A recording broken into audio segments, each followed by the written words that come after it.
This conference will now be recorded. Well, first of all, David, before anything else, thank you for jumping on the podcast today. Brett, not a problem. Pleasure taking the time out on this Friday with you. Thanks. Sounds good. So, for those that don't know you, what's your background and your journey to your current position with NYCFC? Sure. I started at the University of Tampa with a sports management degree, dual minors in business administration and marketing. Grew up in New York, but decided that the sunshine and beach for 4 years might serve me well. While I was down there, worked in the NFL for the Buccaneers for a little bit, and then after school, when opportunities didn't necessarily present themselves in the sports world down there, I came back up, did an internship with an agency, Lagardère Unlimited, toyed around with the idea of staying in sport, getting out of sport, and then obviously had the opportunity to learn a little bit more about the National Sales Center, which I ended up hearing from through an alumni of mine at the University of Tampa. And then one thing led to another. I had the opportunity to jump on board with Session 13 at the National Sales Center out in Blaine, Minnesota. And then I had my eyes set on New York City FC. The minute I got there, I wasn't necessarily given a clear timeline on when that could be, what could occur, but I stayed patient. I sold, stayed at the top of the revenue board, and made a name for myself to allow me the opportunity to either buy some time, or inevitably what happened was come out of it a few months of downtime, let's say after the new year back in 2014, and then a little bit more information became clear about New York City FC and the opportunity, and I jumped right on board. Yeah, and I'm obviously me. I'm a huge believer in soccer and the growth of soccer. But what was it about the National Sales Center and soccer and NYCFC that got you so excited about joining it and taking part in it? Well, biggest thing for me, being a New York guy, I wanted to get back to New York in some capacity, and I was going to do anything that I could in my power to do so.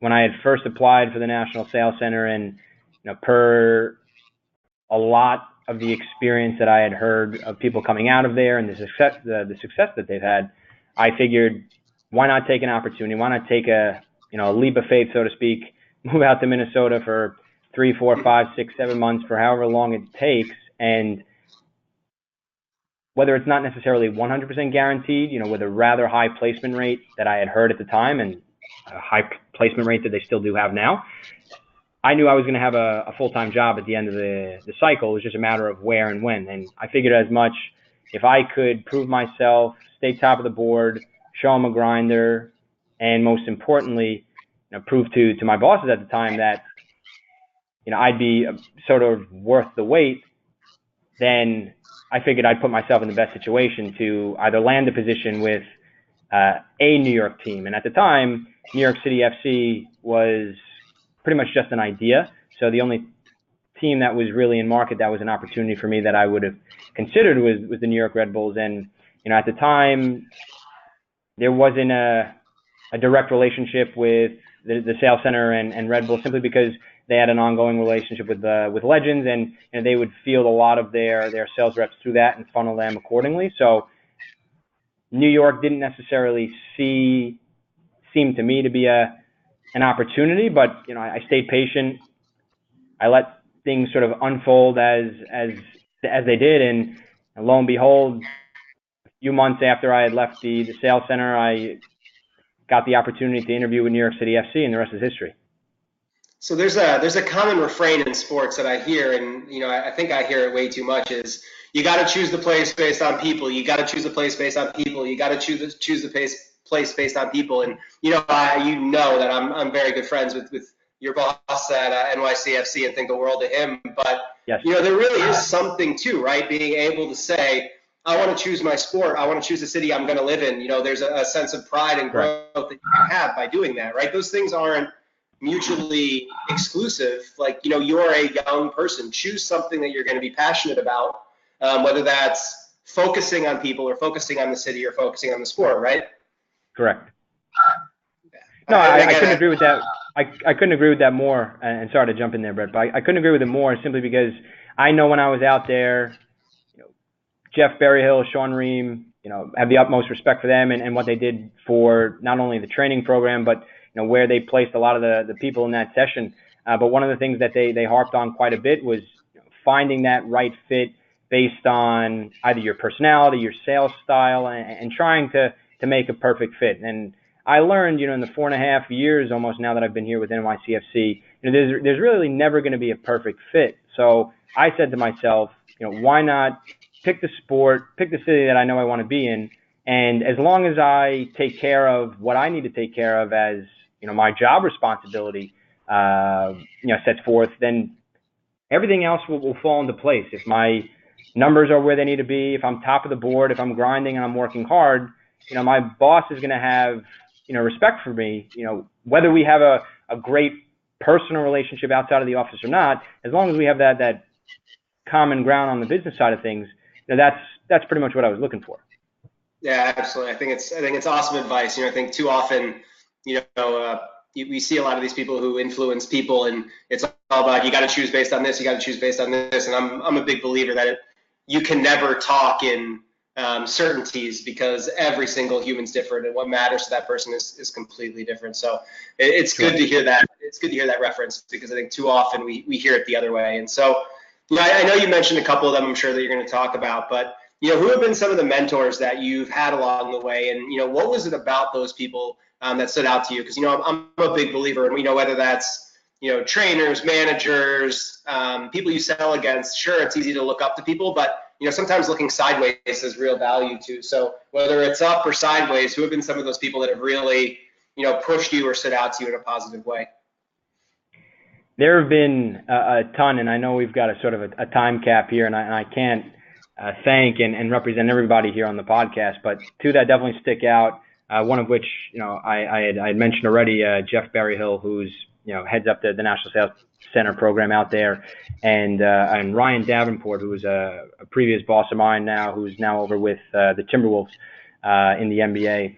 To start with Jeff, you know, simply because he was one of the first bosses, mentors I really had at the sales center. And what I loved about Jeff was his blunt honesty. You know, there was no sugarcoating anything, and he was right to the point, direct, told you what he thought. And, you know, a lot of the time, maybe it was not something that you wanted to hear. Maybe it was advice that was a little bit more abrasive than some people would have preferred. But, you know, it hit home for me. And, you know, I trust Jeff, you know, with his opinion in the sports industry and personally, because, you know, he's one of the reasons why I am here at New York City FC today.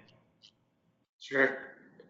And I've obviously used Jeff as a resource, you know, since, you know, my time at the National Sales Center, you know, whether it's using him as a reference or just picking his brain on, you know, how to sell a certain product or to a certain company, what his thoughts are and how he did certain things when he was obviously selling for the Fire when he was with the MLS and the T-Wolves when he was in the NBA.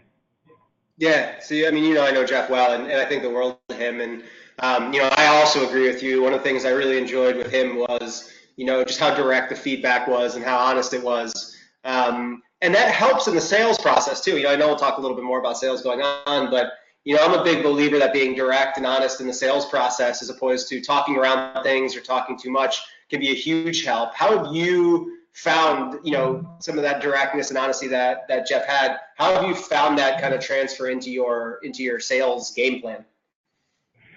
I think it's been, you know, rather important for me to use on a day-to-day basis, because, you know, I've always been one of those quiet leaders. You know, I was never the rah-rah, you know, get everybody on the sales floor going, and, you know, that was just never me. I led by example. I let my numbers, you know, prove to others on the sales staff of you know, I'm on top, and I'm on top for a reason.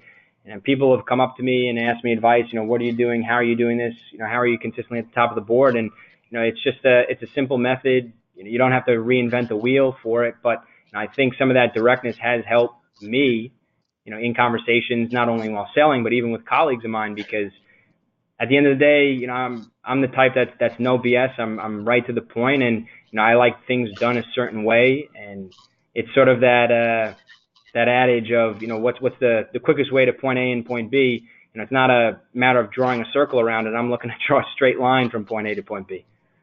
Sure. Certainly Ryan's been a guest on the show, and I'm also a big fan of Ryan. What was it about Ryan that really stood out to you? Well, outside of Ryan's professional experience, his personality is just simply infectious. He makes everybody around him better. He's personable. He's energetic.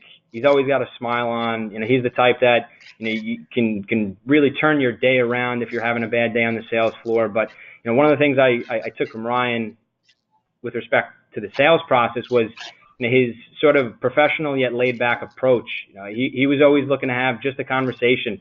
It didn't have a salesy feel to it, and that's what I loved and try to adapt on my style, because whether it was having a conversation with somebody in a restaurant, a female in a bar, or the CEO of a company trying to sell them a sweet product or club product, the conversations never changed. You wouldn't know what type of conversation he was having. So that's what made him so good at what he did. And I've tried to adapt that to my style as well. Obviously, there were certain things that work better for him that don't necessarily work for me, and vice versa. But that's sort of one of the benefits of being in the sales industry for as many years as you have, is the simple fact that you take bits and pieces from people that have been successful and you sort of mold it into your own, and that's how you become successful. I love that. And I love I love to talk about, making sure that you're being cognizant of what other people do and making sure it fits under your umbrella. Can you talk about, because, one of the biggest challenges I see for young salespeople is, especially when they go to B2B, but sometimes even when they're doing B2C, they lose all their personality the minute they pick up the phone. They become very robotic. They become very product oriented. Can you talk about why it's so critical to maintain that, conversational aspect to what you do? For sure. And in New York especially, it's one of the biggest, business markets in the world. So you're really calling on anybody, and you never really know who you're going to speak with on the other end of the line. Excuse me. They're a person at the end of the day. Yes, they may have a title, but they're doing the exact same thing you're doing. They're clocking into work and clocking out. They're making a salary. They're making a commission, and there needs to be that commonality created, because once there's no connection, and it's very difficult to create one sometimes when you've got 5, 6, 7s to make an impression, especially with being a representative here within the MLS and New York City FC. There are plenty of people that have no idea who we are. So it is even more important to stay personal and to have that infectious personality, and to be calm but passionate on the phone. And people can tell when you're smiling or are in a good mood through the phone, whether they admit it or not. But it's important to maintain that, because if you don't have that, more often than not, especially on the corporate side of things, your initial intention is to try and book a meeting or to try and book a conversation. Booking a sale or a suite or club seats right over the phone on a one-call close is an anomaly, and I'm sure you know that. Yep.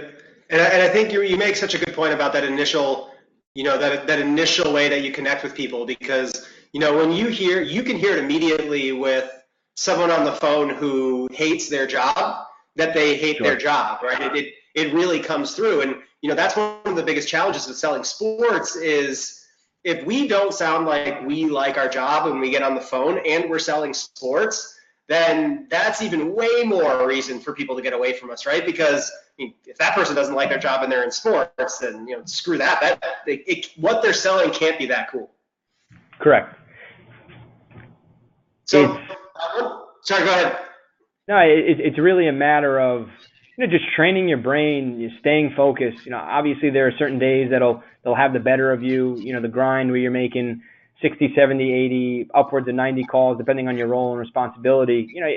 It can get you down, but you've got to have certain ticks or foundational things within your sales process that help recorrect you or help get you back on track. Whether it's listening to a music, looking at some photos that'll make you happy. Whatever works for you.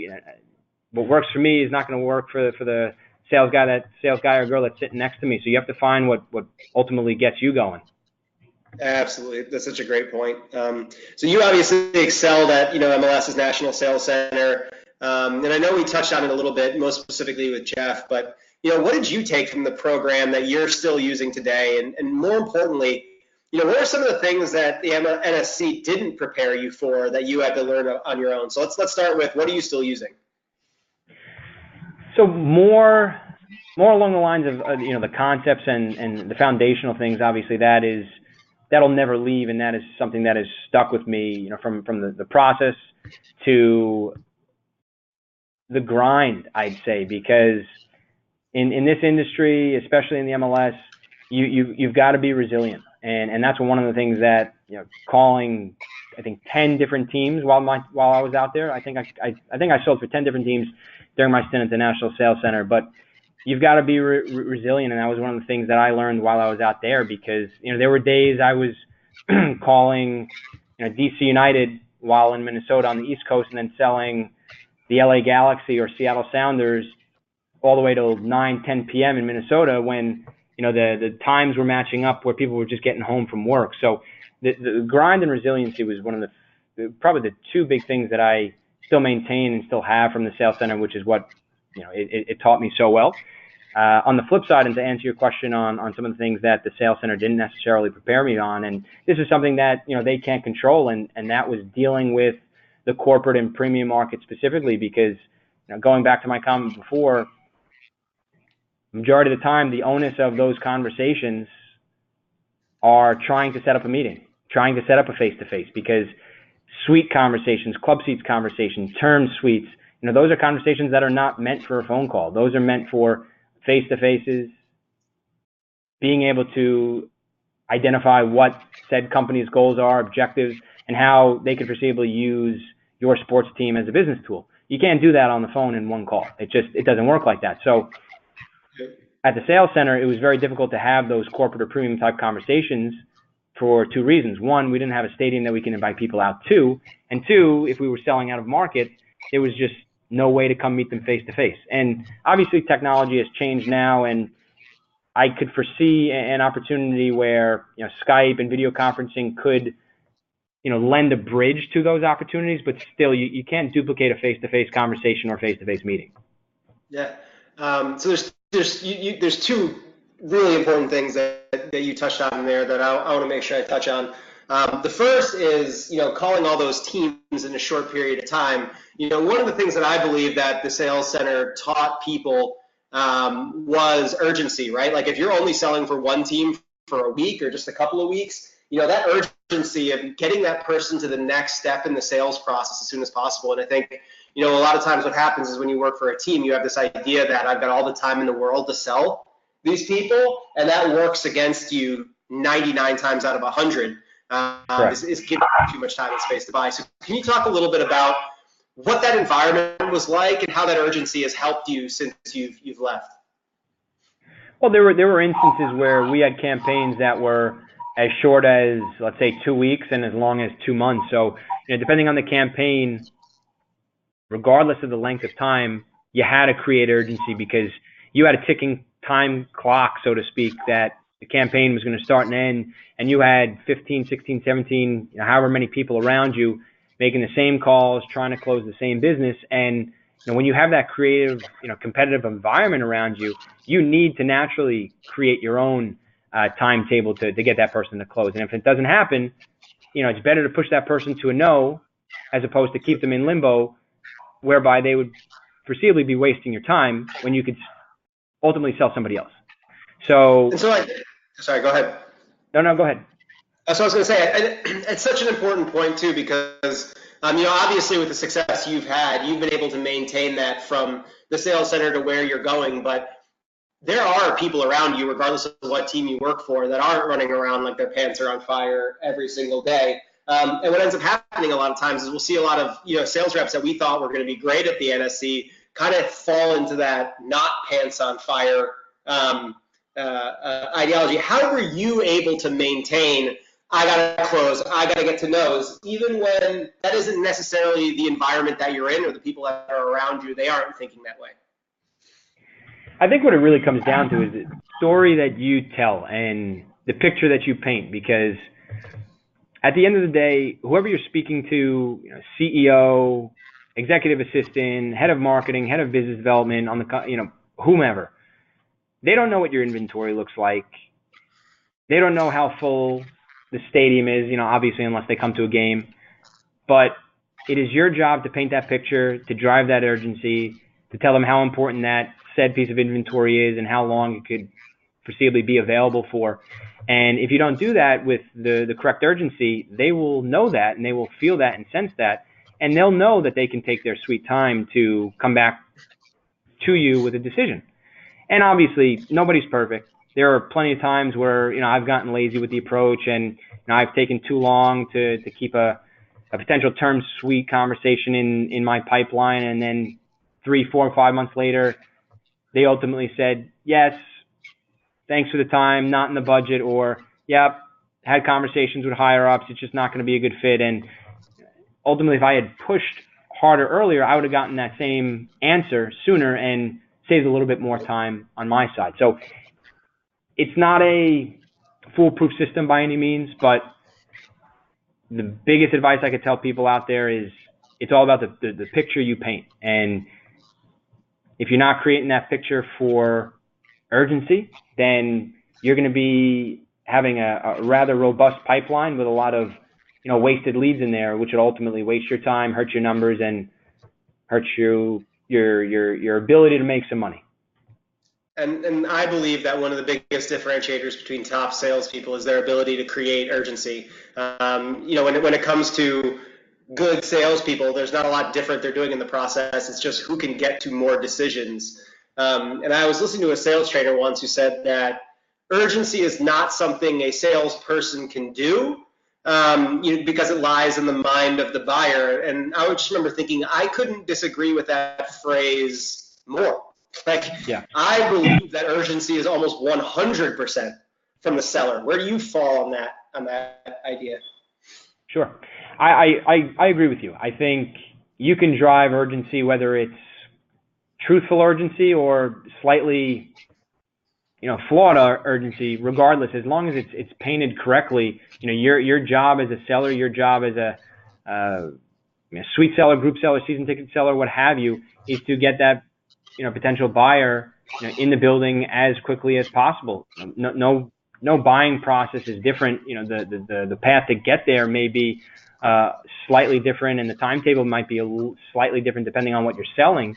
But what it comes down to is the seller's responsibility to make sure whoever they're selling to knows what that timetable is like and knows what that urgency looks like. Because to give an example on my side,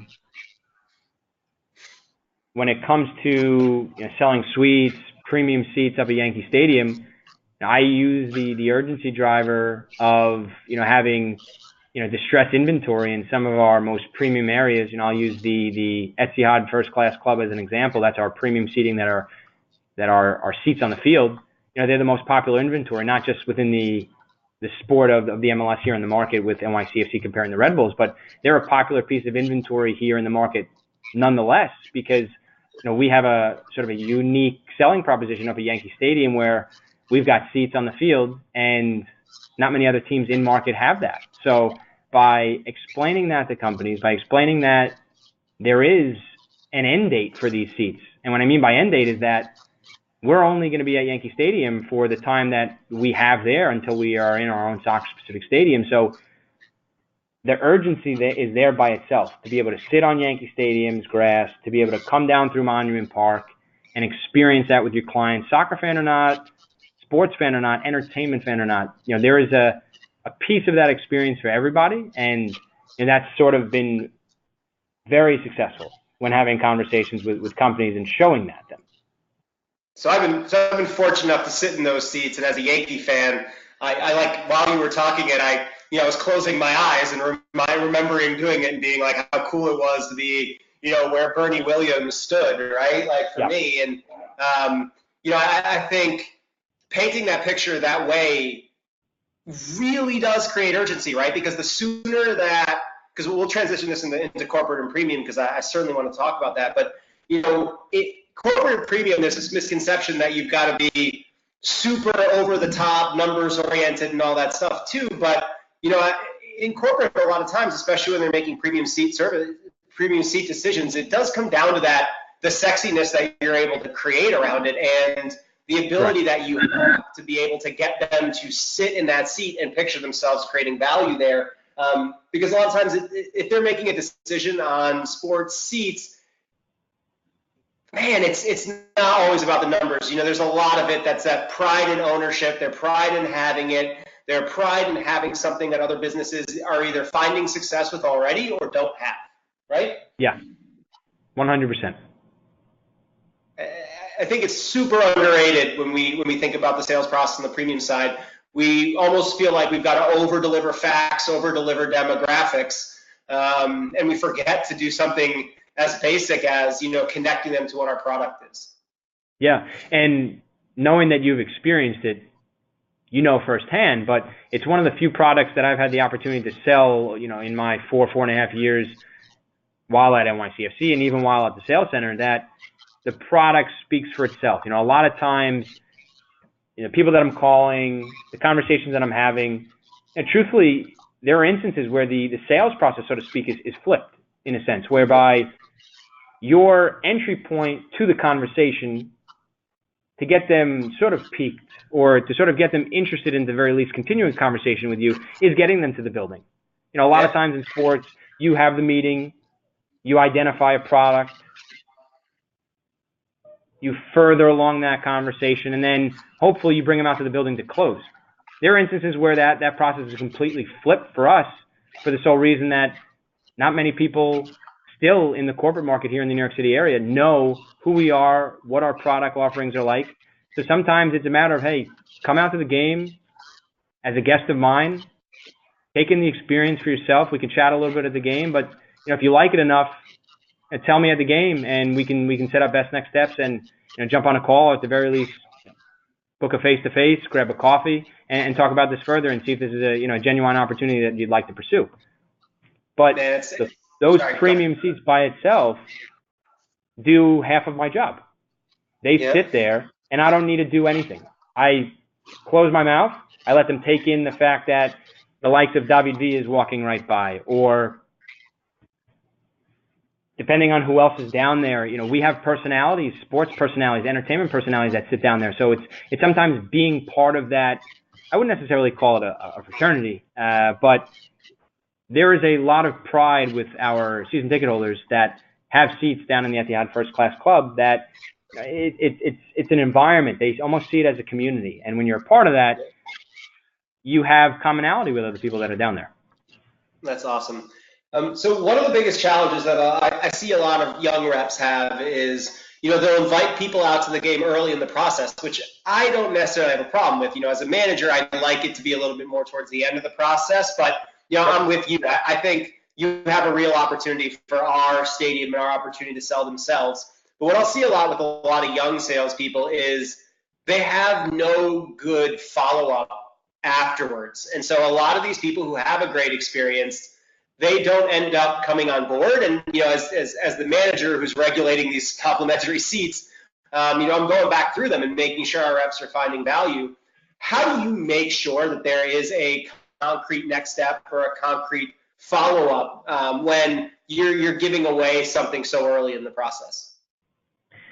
It's a good point you bring up because, a lot of times there's no correct way to do it. It's all dependent on who you're speaking with, who you're inviting out, and what their role is in the decision-making process. But obviously you try and figure out who needs to be out there first. And then I like to be as blunt with people on the phone prior to the invitation. I say, listen, I'm inviting you out. You're going to be a guest of mine. You're going to sit in my personal seats. If the experience is as enjoyable as it is for some of our other premium clients down there as it is for you, I want to make sure we're on the same page, that there are genuine next steps here. The last thing I want to do is waste your time or have my time wasted, because there are plenty other companies that I could be going after in this city. And obviously, I don't say it to that degree of bluntness to them, but I make sure they're aware that I'm doing them a favor by getting them out to a game. and I have them make sure that they're using it in the best way possible, whether that's, let's just say, one of three buckets, using it for internal use, whether it's for a current client or whether it's for new business, and making sure that if we can try and hit all of those buckets simultaneously with one invitation, maybe somebody from HR, maybe one of your head partner brings a client out, and then one of your service people that handle the current business is out there simultaneously. Let's say 4 people out that handle 3 different pies of the business. I'm maximizing my opportunity and the conversations thereafter. So by one invitation, I thereby create 3 potential conversations thereafter. Yeah, it's so awesome. I feel like we just keep peeling back the onion here, but there's something you said that I think is so critical that young salespeople do not do nearly enough of, and we don't train nearly enough of to think about it this way, is you need to place value on your time as a salesperson, right? Because you talked about having a bloated pipeline, which lots of young reps do, but that comes down to them not placing value on your time. So if think about you talking to David just coming out of the National Sales Center, what would you tell him about the importance of placing value on your time as a salesperson and not always kind of chasing and placing more value on the client's time? The biggest thing that I would say to David 4 years ago coming out is, when it comes to the pipeline, you've got to get people in and out quick, because what will happen is you'll begin to feed the pipeline thinking there's a lot more revenue to be had in there when there actually isn't.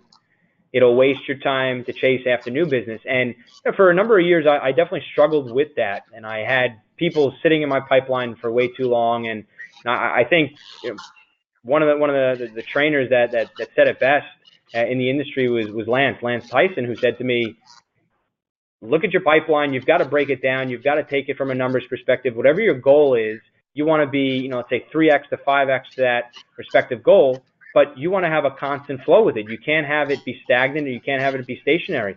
You need to continually put new business into that, but you need to also be taking potential opportunities out of there, because a growing pipeline may look good on paper to your manager, but when you're not closing said business, then it makes you look bad. Yeah. I mean, trust me, first off, yes, I love Lance. Lance was on the podcast and he was phenomenal with Allison. But it's such an important point, is the clarity that your pipeline gives you helps you, because I talk about this a lot. The clarity your pipeline gives you helps you decide what you need to do each day, right? Like if you're behind where you need to be on the pipeline, it's not at that 3x, 5x, you got to take a step back and be able to say, I need to engage new clients today. I need to find new people. I need to introduce new people to the pipeline. And if your pipeline is all of a sudden 7x, 8x, you've got to be able to say, well, I need to start moving people. Like this needs to be moving day. Like it's got to be Saturday on at a major, right? Like, we got to start taking some shots and moving up the leaderboard. Yeah. And, there have been instances where, my pipeline has been too healthy, and there have been instances where it's been too light. You have to find that sweet spot. You have to find that correct groove that allows you to put people in the right frame of mind to buy, that allows you to take people in and out of your sales pipeline, depending on whether they close or not. But you also have to be okay with saying goodbye to certain conversations. Even if it's a big company and you don't necessarily want to give it up. In the grand scheme of things, 4.5 years that I've been here, I could probably count on 3 fingers how many times that I've closed a company and then have ultimately regretted it, that it was an inbound lead and came to somebody else. So it happens very infrequently. I just think young reps think that, if I close this, somebody else is going to get it and all my hard work will be gone. The likelihood of that happening is slim to none. Does it happen? Sure. But I always like to say that good karma goes around, and if you've got good sales juju, it'll come back to you. No, there's no doubt about that. And so, sticking on that premium front, I'm always fascinated. I always think that if I went back and was just really doing sales full time, I'd love to do premium seating in New York, and I'd love to do premium seating in LA. And then my first thought immediately after that is, oh my God, how would I even begin? So how do you think about attacking a city with the breadth, depth, and scope of New York, but in the same moment, also one that is as such a competitive marketplace? So with us, and for the simple reason that we are a soccer team that plays in a baseball stadium, there's an education process at the very beginning of every single conversation, unless you're introduced, it's a cross-sell, or somebody knows why you're calling. So Yep. more often than not, you have to be on your game right from the get-go, because there are sometimes, my introduction is, I'm, David Hiller calling with New York City FC, the Major League Soccer team that plays at Yankee Stadium. That's a mouthful.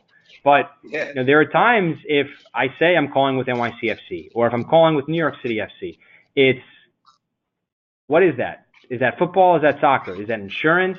There are a lot of times where, the conversation can go down a path where you don't intend it to go or want it to go. So for us, the first, let's say 5-10 minutes or 5-10 seconds is critical, when you're making outbound calls. But with respect to attacking the market as a whole, it's a volume play for us.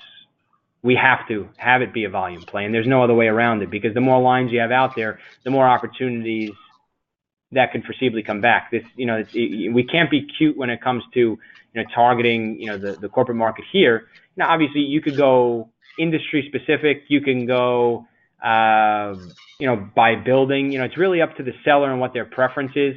I've always been the type that if I can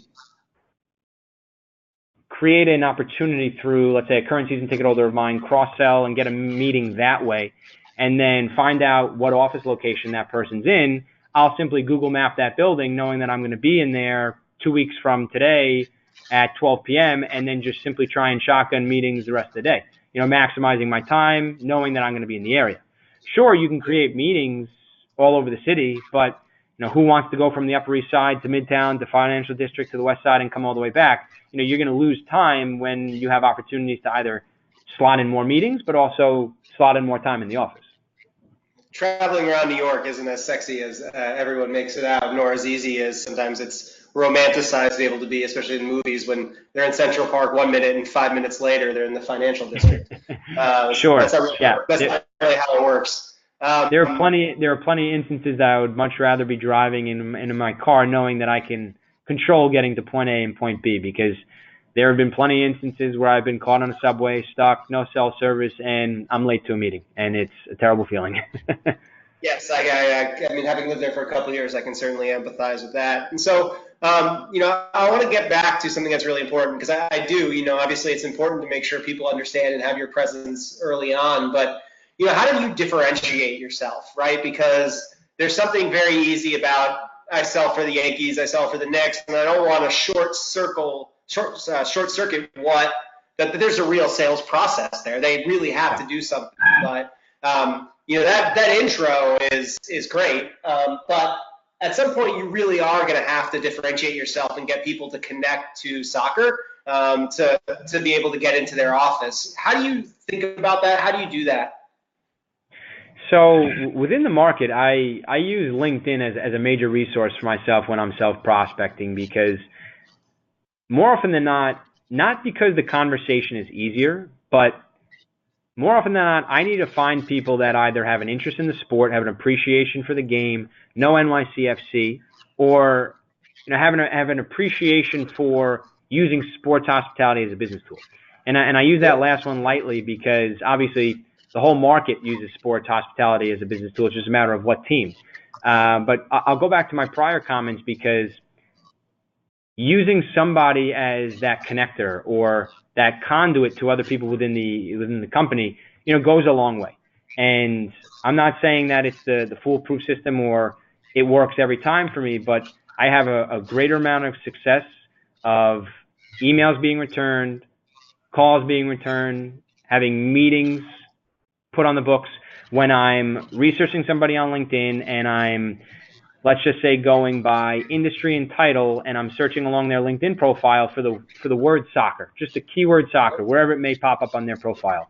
Obviously, some leads come back better than others, but said CEO played high school soccer, said CEO played Division I soccer at UConn, what have you. So by having these conversations with people that at the very least know the sport, have an appreciation for the sport, are 10 times more open to it, at the very least entertaining a conversation with me.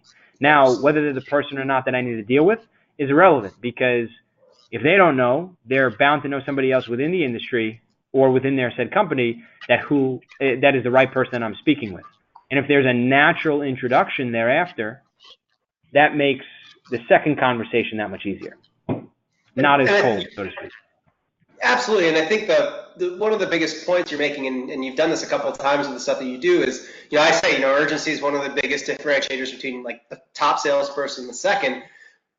But creating efficiencies is too, right? A lot of times you'll see someone be like, oh, they cheated, they did this, or oh, this, blah blah blah. But like sales, a lot of times isn't just picking up the phone and just dialing out or cold calling. It's thinking about how can I get to a decision maker? How can I get to a decision maker in a little bit of a more efficient manner? So when you kind of take a step back, and I know you've done a good one, a good one looking at soccer with LinkedIn. I'm a huge fan of that. We had our teams do that both in Columbus and in Houston. What are some of the other efficiencies that you see in your sales process that you think is a big differentiator for you? I don't want to give away all your trade secrets, but if there's one efficiency that you like to use, what would that be? I like to entice and incentivize the people that I currently do business with to help facilitate other conversations. And whether that's a game invite, I encourage people that have their own season tickets with me to invite them, bring a guest of mine that I could foreseeably do business with or meet, and then maybe I'll upgrade their dining experience for a game, or I'll take them out personally for drinks or dinner. So I'm as blunt as possible with the people that I have a good relationship and currently deal with on a day-to-day basis, and they're bringing me more qualified people than I could ever research upon. So it's using the resources you currently have to your advantage, but at the same time, you can't solely rely on that because that's not necessarily the volume play. You only have so many clients, and they can only do so much for you, simply because that's not their job. If they want to help you, they're going to help you. Yeah. But using that as a component to the sales process is, a huge resource for what I've found to be successful. Yeah, that's awesome, and I think it's critical. And searching those things out and thinking about those things constantly. How can I get just a little bit better, a little bit more efficient, are really important. And I call it. I don't know if people are going to take it well, but I call it goosing your personal network. And even if you're in one of those environments where you have to pass off your season ticket holders to a service team, that doesn't mean that you have to lose that relationship entirely, especially if you think there's more opportunity for sales to be there. Yeah, a lot of times there's a lot more meat on the proverbial bone than people actually think there is. And the mentality of new and that whole focus, yes, that is the driver, that is your role and responsibility, and that's probably 70-80% of your time. But don't forget about the other 30 or 20% that can help you create more business with probably a tenth of the effort. Yep, and that's exactly right. So switching gears a little bit. So I'm going to give a very personal story right now. So I worked in New York City for almost 18 months, and I lasted for about 12 of those before I was like, I can't take this anymore. I have no work-life balance. I need to move out to Stanford, and I'll train in every day, and I'll sleep at friends' places if I want to go out in New York. But I just could not put together a positive work-life balance living in New York City. So you're probably helping a lot of other people, and maybe you're helping me, but how do you personally create a real positive work-life balance for David Hiller? It's not easy, Fred, and obviously since you were here and experienced it, the market, the city, it's not a place for everybody, and I don't say that lightly to certain folks that are not from the area and say, I'd love to move to New York City and live there and have that type of work-life balance, because work more often trumps your social life or your life balance, and sometimes the work side of it is the larger majority. But I think as long as you can take a step back and evaluate what's important to you on a week-to-week, month-to-month basis, you have to find those things that can keep you grounded or can bring you back to, let's say, neutral. And I'm big into exercise. I've gotten into CrossFit probably in the last year and a half. I wouldn't necessarily say I'm drinking the proverbial Kool-Aid with CrossFit, but big proponent of it. but just big proponent in exercise overall.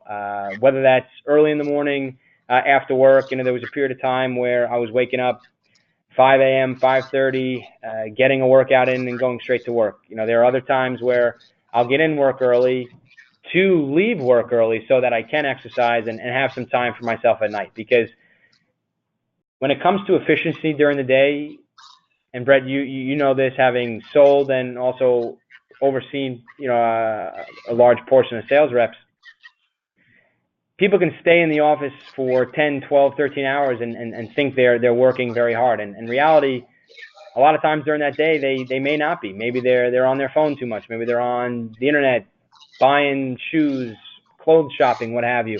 So if it's maximizing your time in the office as much as possible, you then give yourself that much more social time outside of work. So the things that drive me and push me to want to not only work during the week, but also get out of work is, CrossFit. I go golfing on the weekend, sometimes with clients. So that makes it, sort of a 2-for-1 special. During the winter time, I've gotten into skiing recently. So a lot of these so-called hobbies of mine are not inexpensive either. So I know that if I'm efficient, if I sell, I get my work done, I make some good money, I can then enjoy some of these things on the side.